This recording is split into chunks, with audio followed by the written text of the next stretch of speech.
Bien, donc maintenant nous allons pouvoir assembler les trois pièces que nous venons de créer. Nous allons donc à nouveau créer un nouveau fichier. Ici je clique sur nouveau. Par contre cette fois-ci je fais bien attention à ce que ce soit assemblage qui soit sélectionné, non plus une pièce, parce que nous allons les assembler. Donc si ceci est sélectionné, je clique bien sur OK. Et là donc j'ai une fenêtre qui s'ouvre, qui ressemble grandement à ce que j'avais avant, avec une petite nuance ici. On vous demande de commencer l'assemblage et vous devez aller chercher une pièce. Donc vous cliquez sur parcourir. Vous, si vous avez suivi les consignes de votre professeur, vous devez aller chercher ces pièces-là dans votre espace personnel. Donc vous regarderez ici sur le côté, il va y avoir quelque part marqué perso, et après vous irez chercher vos pièces. Par contre, moi c'est différent parce que je suis sur mon PC personnel, et donc moi je vais aller chercher ça dans un autre dossier qui est tutoriel SolidWorks, donc ici, et j'ai mon premier parallélépipède jaune percé, c'est votre première pièce aussi. Vous cliquez dessus et vous l'ouvrez. Une fois que ceci est fait, donc vous avez votre pièce qui est là. Donc pour l'instant elle bouge quand vous bougez votre souris, mais il suffit que je clique une première fois et là ma pièce est fixée. D'accord. Maintenant ma souris je peux la bouger sans que mon pavé bouge. Par contre je peux la mettre en rotation et je vois cette pièce qui est insérée comme il faut. Donc maintenant, une fois que cette pièce est insérée, je vais insérer ma deuxième pièce, mon cube. Donc je vais cliquer sur ici la fonction insérer un composant. Et je vais toujours, pareil, aller le chercher. Donc je vais parcourir, vous ferez pareil, pour aller chercher le cube.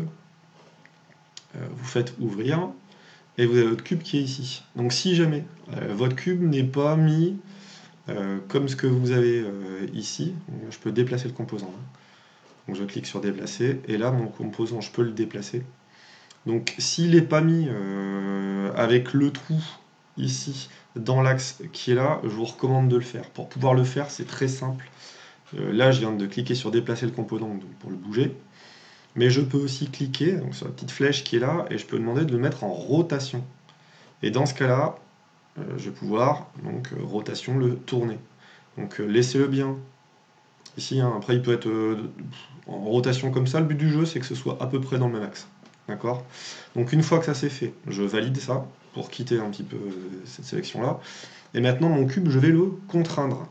Contraindre, c'est obliger à faire quelque chose. Donc je vais cliquer sur contrainte.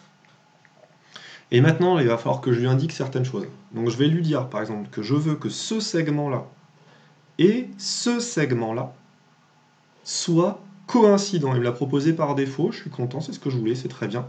Donc là, je peux valider. Et maintenant, on va faire un truc intéressant. Donc tiens, je vais quitter ma fonction contrainte là. Je vais essayer de déplacer mon composant. Et là, je vais voir que si je le déplace, je peux plus le déplacer comme je veux là. D'accord. Il va tout le temps y avoir ici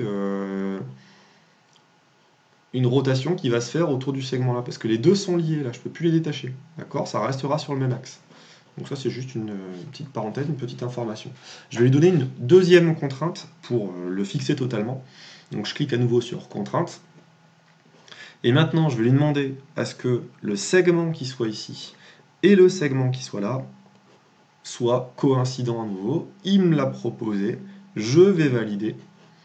Et donc à nouveau valider, comme ça c'est très bien. Et maintenant si j'essaye de déplacer mon composant, je viens de cliquer dessus là, je ne peux plus le faire.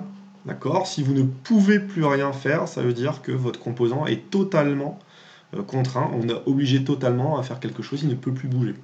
Et il y a une vérification aussi à faire, là, vous pouvez mettre en rotation ici tout l'ensemble de votre pièce, là. Vous vérifiez bien que les deux trous circulaires soient bien alignés et de la même taille. Parce que là-dedans, vous allez devoir mettre votre cylindre. D'accord. Donc une fois que ça c'est fait, je vais insérer un composant, je vais parcourir, et je vais aller chercher mon petit cylindre rouge. D'accord, c'est ouvert, et il est là. Ah bah tiens, alors, donc là c'est bien. Comme tout à l'heure, je veux que mon cylindre et le trou circulaire qui soit ici soit dans le même axe, donc je vais donc déplacer en rotation, d'accord, le composant, et ici je vais le redresser. D'accord, hop, et voilà. Donc ça, c'est validé. Et ce que je vais lui demander de faire, donc c'est mettre une contrainte, obliger mon cylindre à faire quelque chose. Je vais le contraindre et je vais dire que je veux que le cercle qui soit ici et le cercle qui est ici soient tous les deux coïncidents. Et là, je valide.